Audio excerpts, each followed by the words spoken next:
All righty, we're here with Paul Sanneman. Paul, I appreciate you coming on. Paul is Thank you with for having me. I appreciate it. Contractor Staffing Source. That is kind of That's it.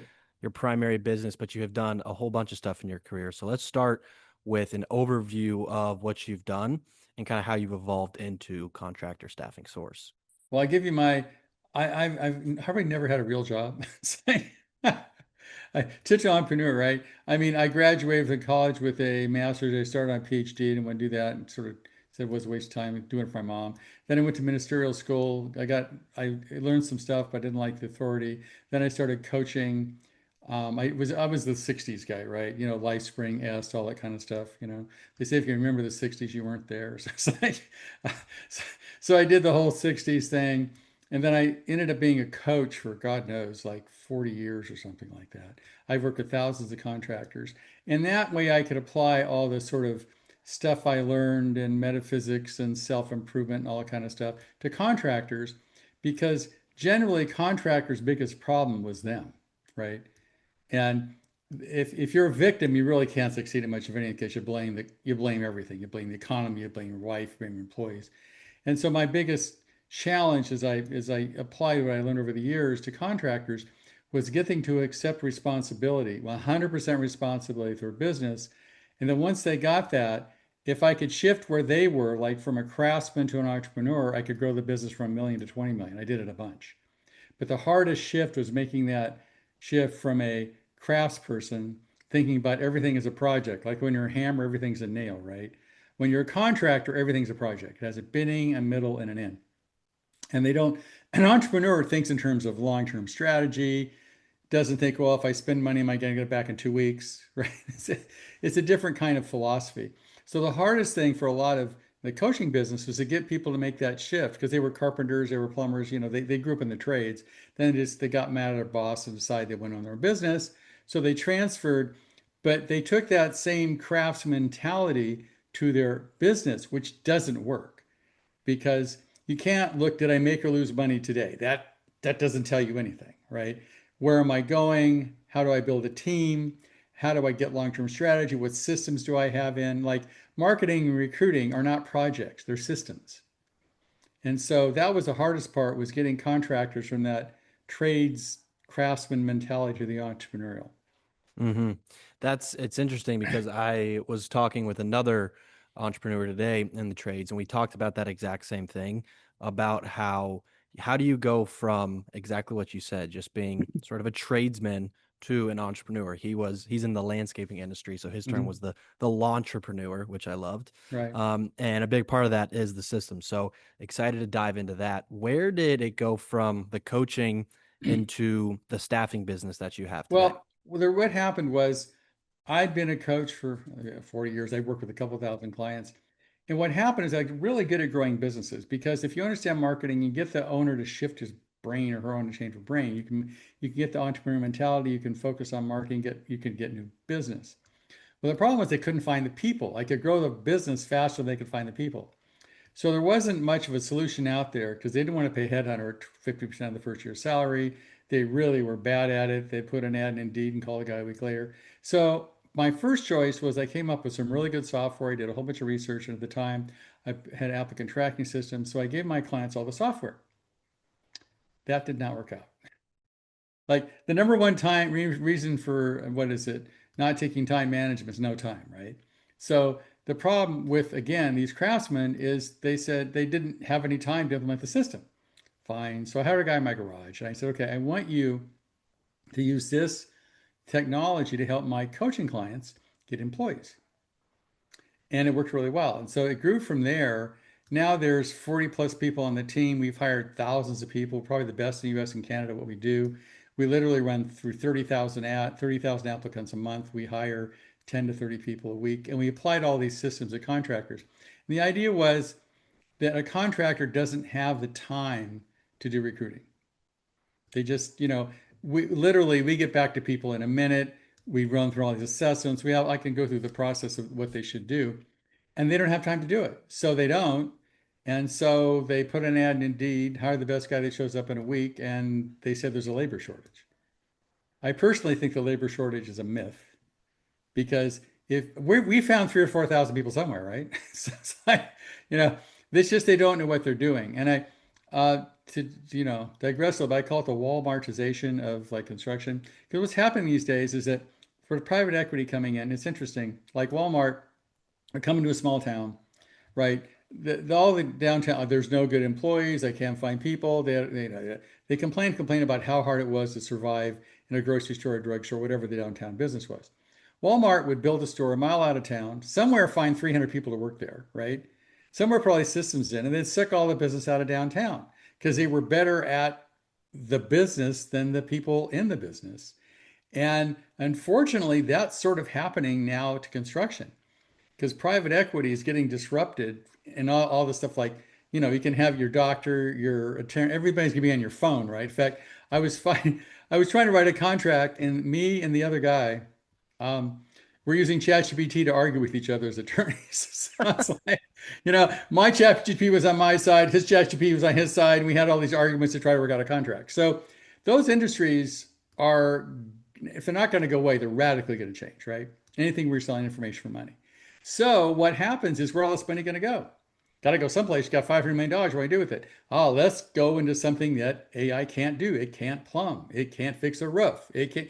A long time, robots are a long way from doing it. Information's easy. Robots are hard. So what's happening is all this money's coming in, and the little guy is now having to compete for clients against the guy having more cash than they do. There is some good news to that though, and that is services available like our service and other services where a small guy can get a marketing company, insurance company, whatever they can do, get the same quality that the big companies have and something they can afford, which I think is really good. And the other thing that's happening, I talked about earlier, it's today was the B2B thing. You know, if you're competing for the end user, like your electrician, it's hard, it's going to get harder and harder, and the cost of sale is going to go up and up, right? Because people throw cash at it. Google ads are going, everything's getting more expensive.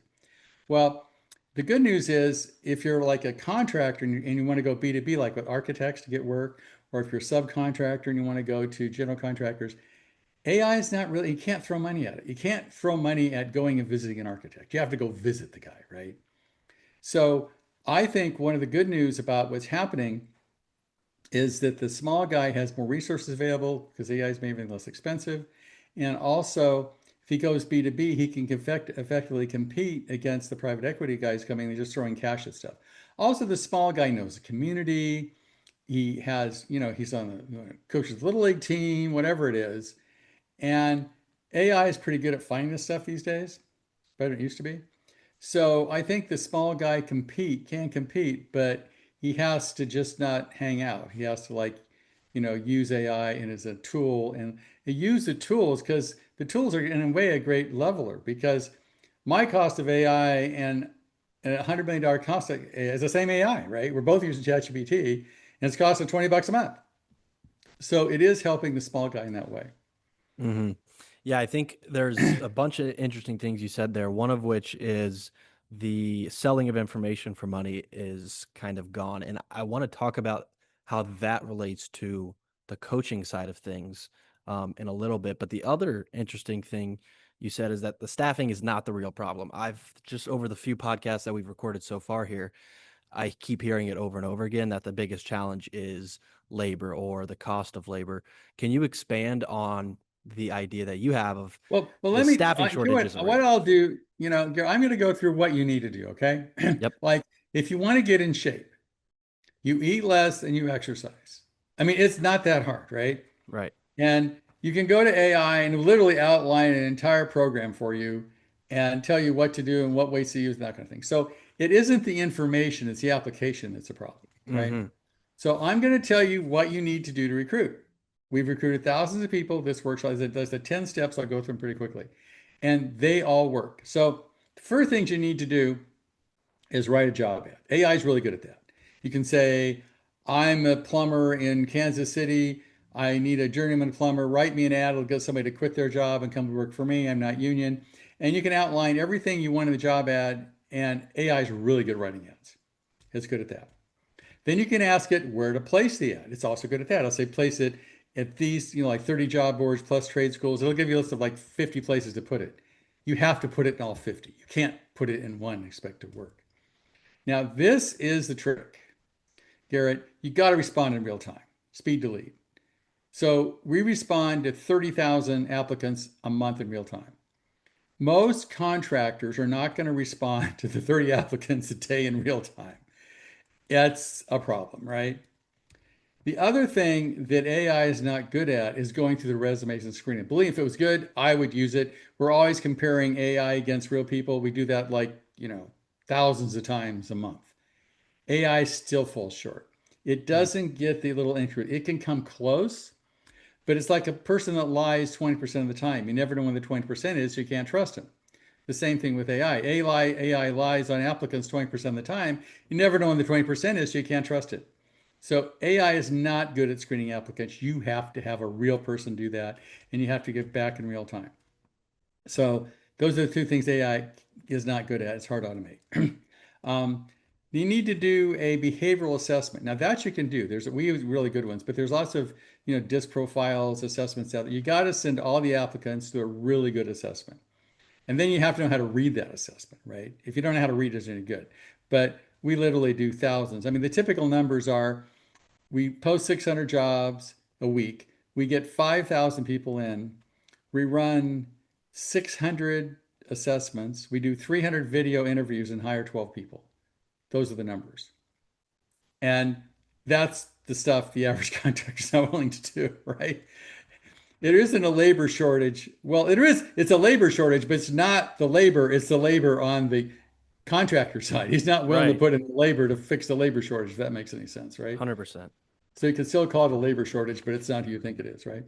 Mm. Um, and then you got initial phone screening, got a video interview. You got to do, we do like thousands of video. You got to do video. That tells you everything you kind of the assessment. Then you do a Zoom interview. You got to conduct background checks. AI will do that for you. Conduct background checks, do reference checks. It can do that.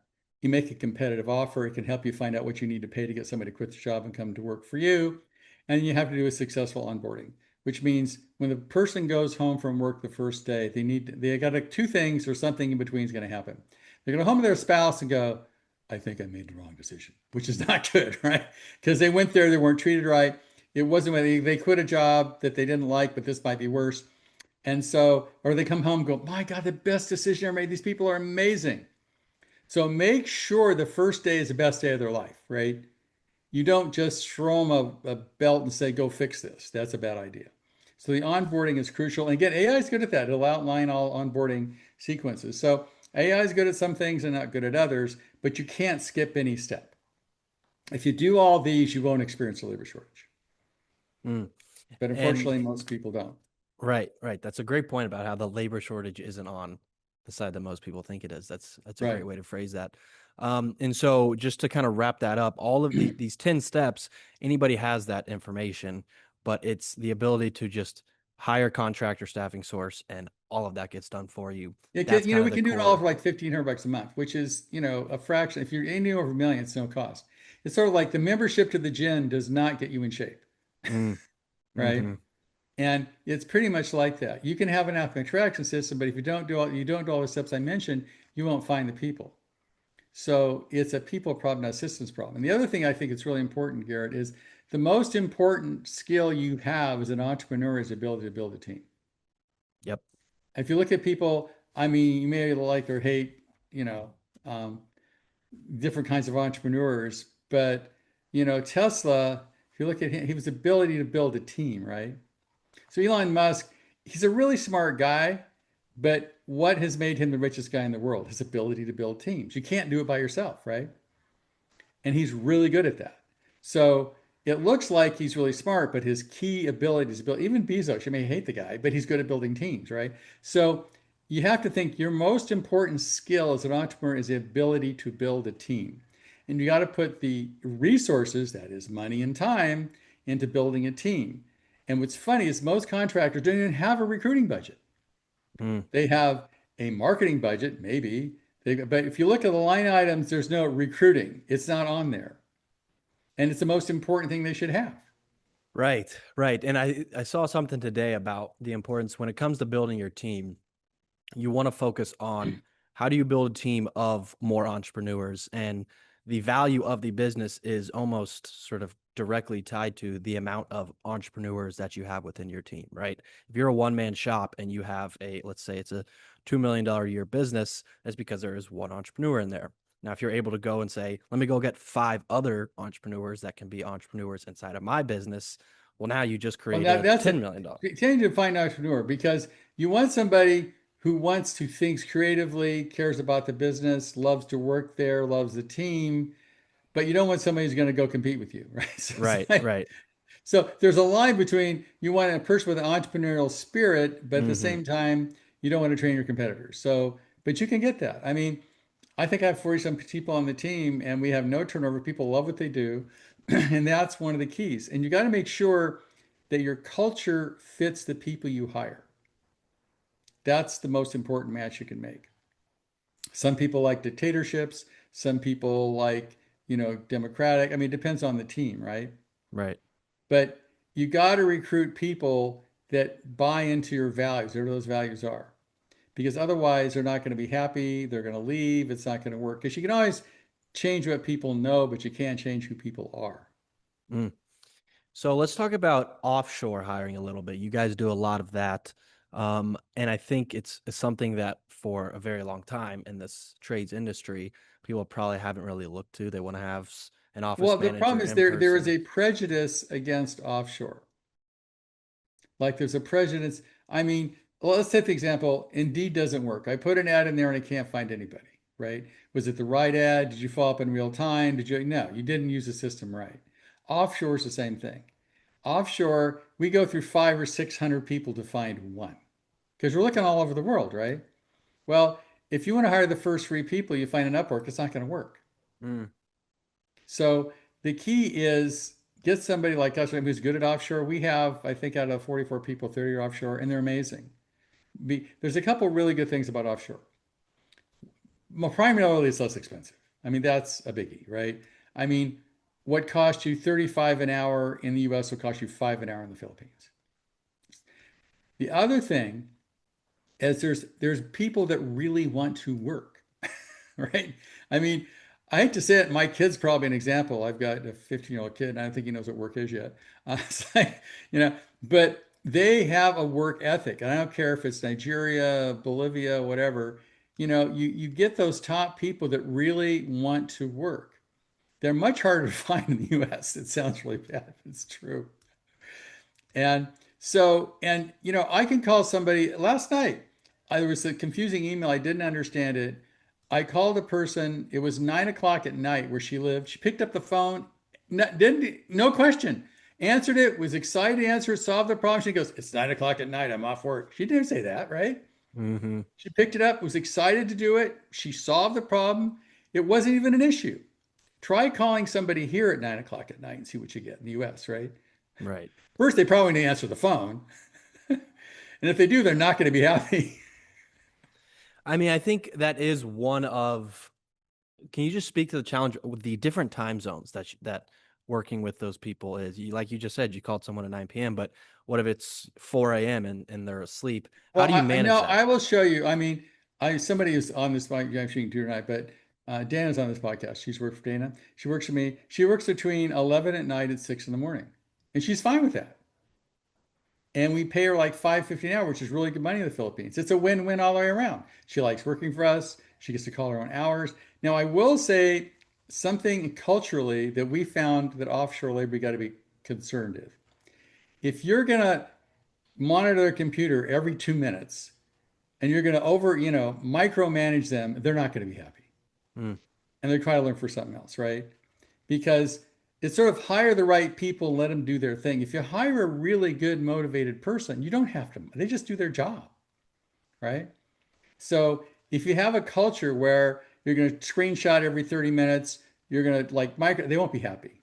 So we found the key to offshore labor is one, go through 5 or 600 to find the right one, and then trust that they're going to do a good job and don't micromanage them because they will. I mean, who wants to use a computer screen looked at every 30 seconds? It's not fun, right?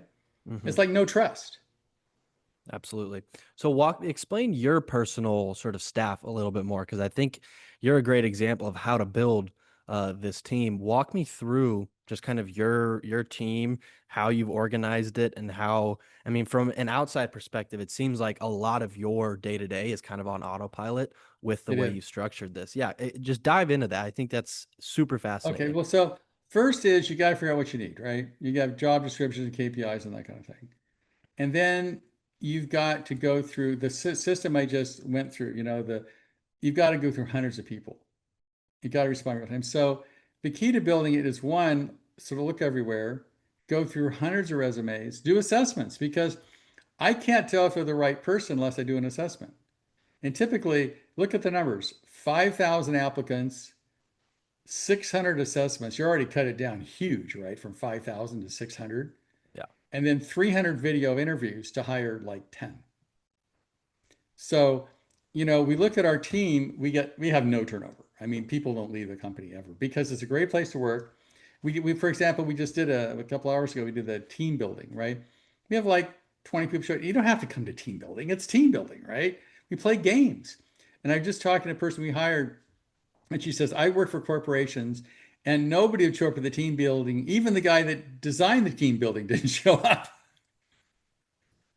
because they don't value it, right? They don't value the relationships. So again, it's corporate culture. If you match the culture, if they like being there and they like their job and they like the people who are considered family, then they stay. If it's just a job, they really don't want to be there, just doing for the money. The minute somebody offers them more money, they're going to be gone. Hmm. I mean, there is a unique challenge when it comes to building that team and building that culture when everybody is remote, whether they're offshore or not. If you're all even in the same time zone, but you have that remote work, how have you kind of balanced creating that team, that family culture when you don't necessarily see everybody face to face every day? I see face to well, I see the team I work with, we use Zoom. I see them every day. Like I spend more time with them than anybody else, right? Hours a day. We have a team meeting once a week and all 40 people show up from all over the world, even if it's 2 in the morning, wherever you are, they all show up from all over the world. Everybody shows up for the team meeting. So again, it's the culture thing. People have to feel liked, respected, trusted. If you're creating a culture that people want to be in, they'll stay. And it's just not work for money. It's a job. I always say don't think for do anything for money you wouldn't do for free. So if you're not having fun and you're not enjoying it, you should go do something else. Hmm. Let's talk a little bit more about the coaching now. What is, if you could, I mean, you've worked with thousands of companies on coaching. What is kind of the number one pattern you see in successful versus struggling operators of businesses? Okay. So I'll start the ones that fail. The ones that fail, if you take a curve of humanity, on one side you got people that take 100% responsibility. If a car gets hit in the parking lot, they're going, I must have parked it in the wrong place, right? So they believe they create their own reality, 100% responsible. There's the other end of the spectrum, which is never my fault. The dog ate the homework. And nothing, zero. If something happens to me, it's always somebody else. That's the victim side, right? Most people are in the middle somewhere, right? Well, the car in the parking lot, not my fault, but if, I get fat and I eat too much, it's my fault. So you want to hire toward the self-responsibility side. The, the clients are on the victim side generally didn't work out. The coaching clients, because I wish another excuse. Well, you're not a good coach, or what? I got to be the latest thing you were a victim of. I've married 20 women; they're all idiots, right? So it's like must be the women. So it's like that. I've gone through 5 coaches. You're as bad as the rest of them. So if they're a victim, coaching generally doesn't work. If they take responsibility, those are the guys and ladies that have been able to succeed. I've been literally taking from people from 1 million to 25 million because they go, oh, I need to do this. Because knowing what to do is, in fact, it's easier than ever. And you go to AI and tell you what to do, right? You couldn't do that before, but will you do it? And this is an important, now I'm going to ask you a question, Garrett. Hmm. There's two things in making anything happen. Two major factors. One is the why do it. What's the reasons behind it? And one is how to do it, right? So, in your opinion, if you're going to weight them between importance, between why and how would you weight them in a total of 100%? I would say why is 90, how to is 10. Yeah, I think why is 99, how to is one, but you got the same idea, right? If Exactly. Yeah. somebody, this is the way you tell everyone a training problem and a motivational problem, Garrett. If somebody puts a gun to your head and you can't do it, you have a training problem. Like type 200 words a minute, you got a day learn, you're going to die. If someone says make $200,000 next year, you'll be a dead person, you'll do it somehow, right? So, but the problem is people think it's the how to and they focus on the how to and not the why. So it's much more important to come up with the reasons that you want to do something. It may be living longer, maybe living happier, making a better family, whatever the heck it is. That will motivate you. We've all heard the stories of, the woman's child's under a truck and she managed to pick up a truck, right? Which you can't logically do. So you focus on the reasons. Why do you want to grow your business? Why do you want to have time off? And that's much more important than how to do it. Because you have enough reasons, you'll get it done. Hmm. So I would say the people that are successful at coaching have the reasons to do what they needed they know to do. Like, some people, I mean, they quit smoking after the spouse will quit smoking after the other spouse dies of cancer. Oh, I guess it's like a little late, but they figure it out, right? So I would say the key is focus on why get something done versus how to. There's a zillion how to's out there. That's not the problem. In fact, AI has made it easier than ever. Just ask it and it'll tell you what to do. But you got to know why you're doing it. Hmm. And I also think that the how to is kind of a trap for people when it comes to setting goals, whether it's for your business, whether it's personally. When you think about the goal you want to achieve, so many people default to a goal that they know how to achieve. In reality, that's not really a goal. If you know how to do it, then that doesn't make a really great goal. And the real goals should be the ones where when you say them, you have no idea initially how to do it. But the But you got to why be is so strong. motivated to get it done, right? I mean, Exactly. if you don't want more money, don't work for more money because that's not the Mm-hmm. way, right? Mm-hmm. And I used to use an analogy when you're going through the learning process, like climbing a ladder, you learn how to walk, you learn how to talk, you're constantly trying to achieve whatever the next thing you want to learn to do is, right? And it's like climbing a ladder.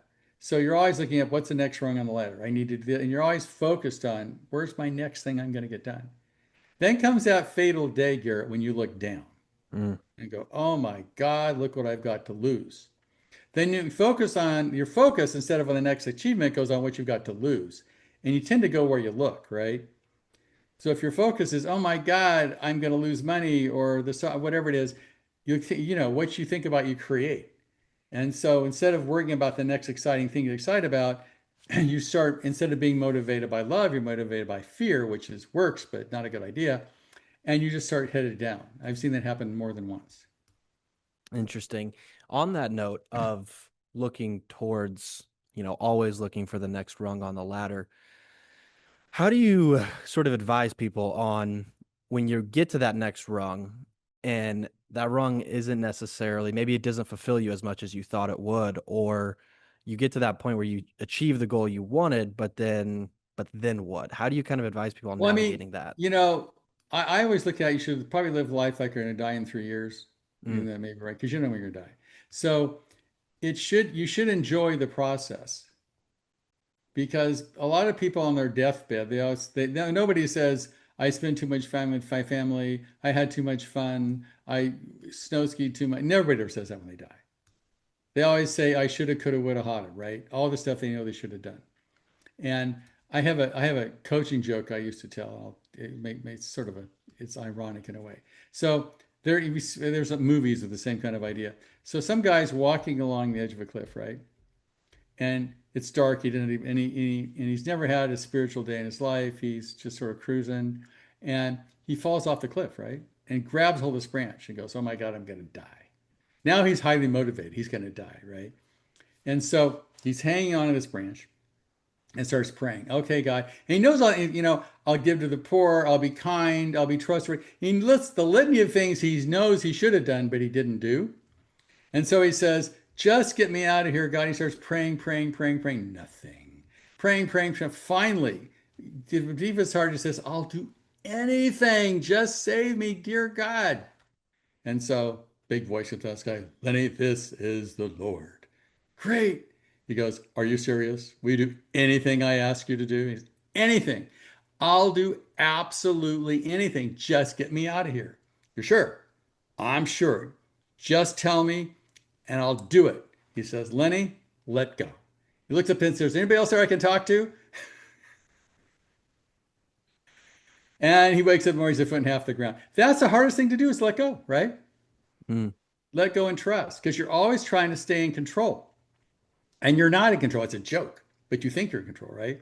So letting go is some of the hardest things, letting go of beliefs, letting go of relationships. I mean, look at coaching. I spent a lot of time trying to get people to let go of stuff because all that stuff was weighing them down from getting them when to go. They say, well, like the number one reason for time management, don't have time to take time management.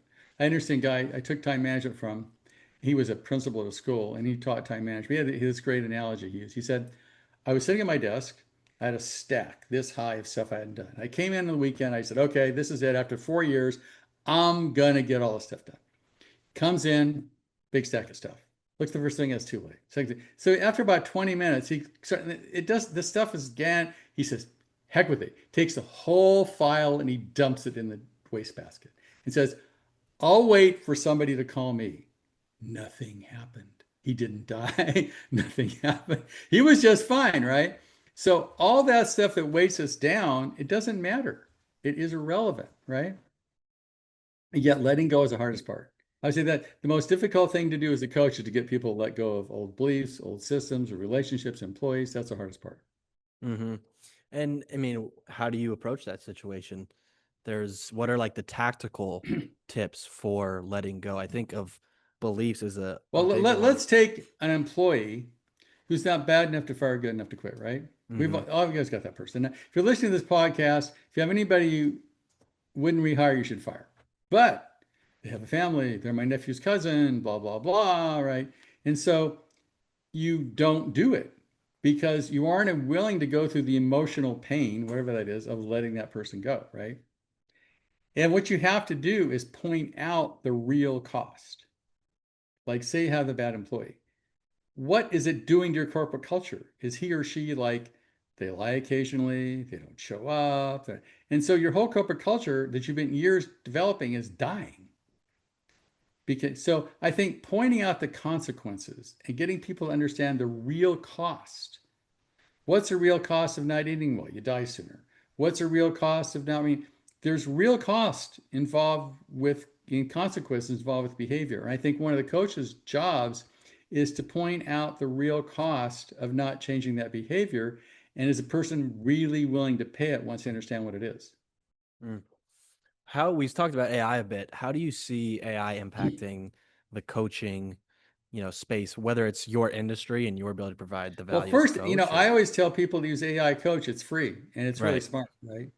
So AI generally gives you information, but not about motivation, right? It will supply you. You can ask it, give me a marketing plan. Man, it's really good. Way better I am about explaining stuff, right? And coming up with plans. But it's not good at emotion. It doesn't usually connect with, some people having a relationship with AI, I guess possible, but there's not the emotional connection, right? So what happens, AI is good at information, but not an emotion. So it won't get you to do something. It'll tell you what to do, but there's that human element of relationship, trust, honesty, compassion. It's not good at those things. It's just good at information. So if you just need information, it's never been easier and faster than right now in the history of the world. The cool thing is everybody that has a phone has access to all the information on the planet in real time. That's amazing. For virtually free. Ask it anything and it'll give you information. I had my my client, actually my CEO, went to the doctor, right? Because she had a foot thing that wouldn't go away, some twist ankle. So she waited, got in line, blah, blah, blah, got an appointment. It was a big hassle. Drove a long way to get there. So she's sitting in the doctor's office and she's explaining what's going on. So the doctor's typing away while she's explaining it. She goes, well, what are you doing? Oh, I'm typing into AI to find out the answer. I could have done that at home for free. No kidding. I don't know And how I now, would I mean, feel about literally, that. when you have a health issue, you can say, I do all the time, like, you go to AI and ask it, these are my symptoms. What should I do? Unless it's, it's prescribing some drug you can't get, it's really good at information. because it has way more information your doctor does about Hmm. what you should do. I think I'm did my biological age. I did a bunch of stuff. Biologically, I'm whatever 58.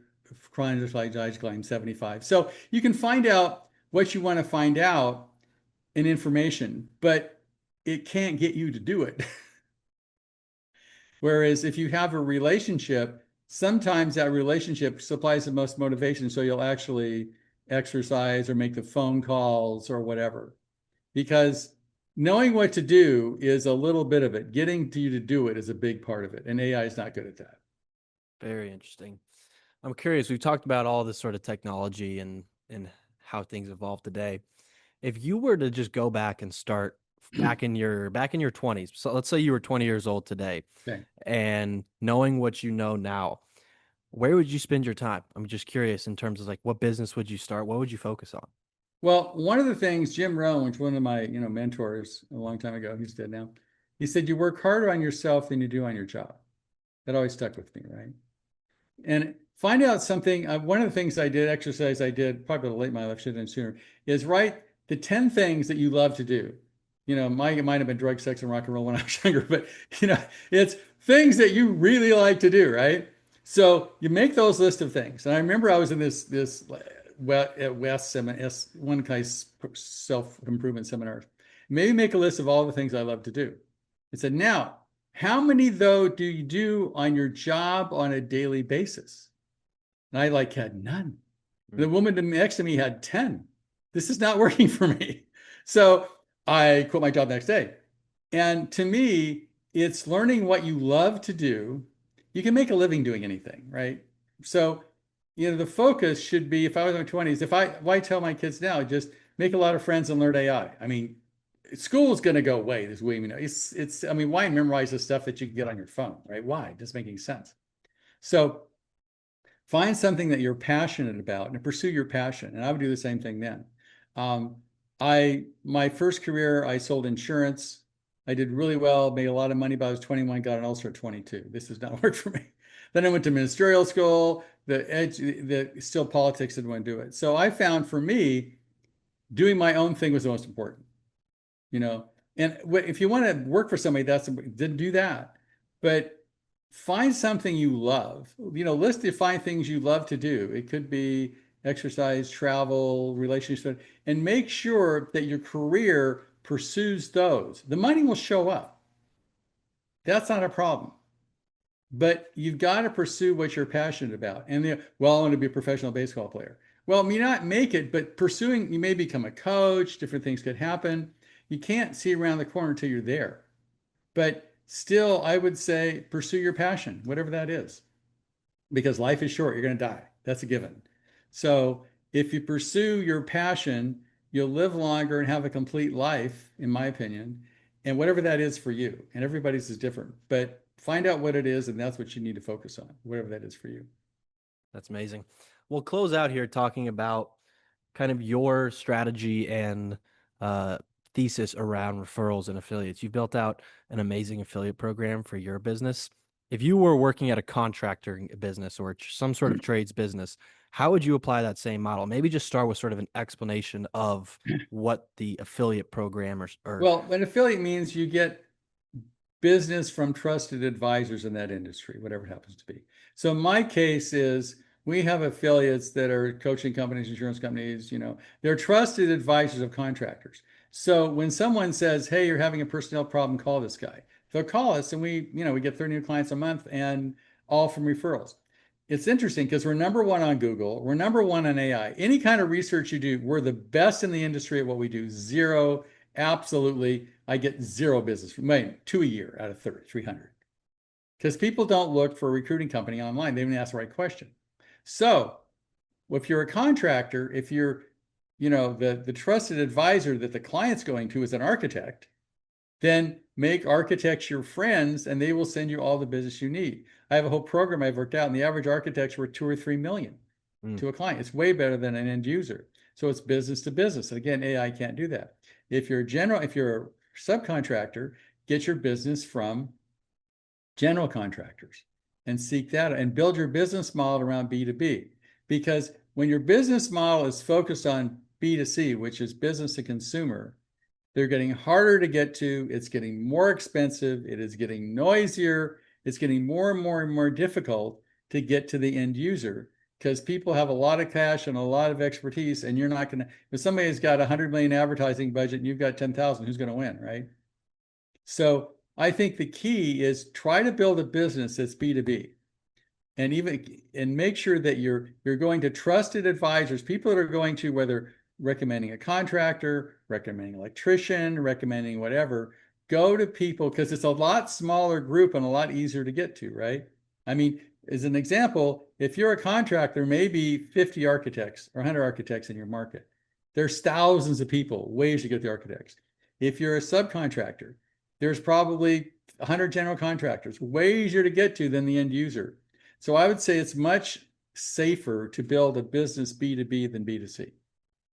Mm, awesome. That was a great way to finish that off. Where can people find you, Paul? Where should they go? Just And I'm still selling because I don't have to work anymore, but I'd be terribly bored if I didn't have something I love to do, right? So, they can literally call me, go to Contractor Staffing Source, go make an appointment with Paul. I'll be happy to talk to them on the phone. It doesn't cost them anything. I'll show them how to do it themselves if they want to. But accept responsibility. If you have problems building a team, it's you. It's not the economy. It's not the politics. It's not the new trade policy. It's you. And if you're willing to accept that you're the problem, give me a call and tell you how to fix it.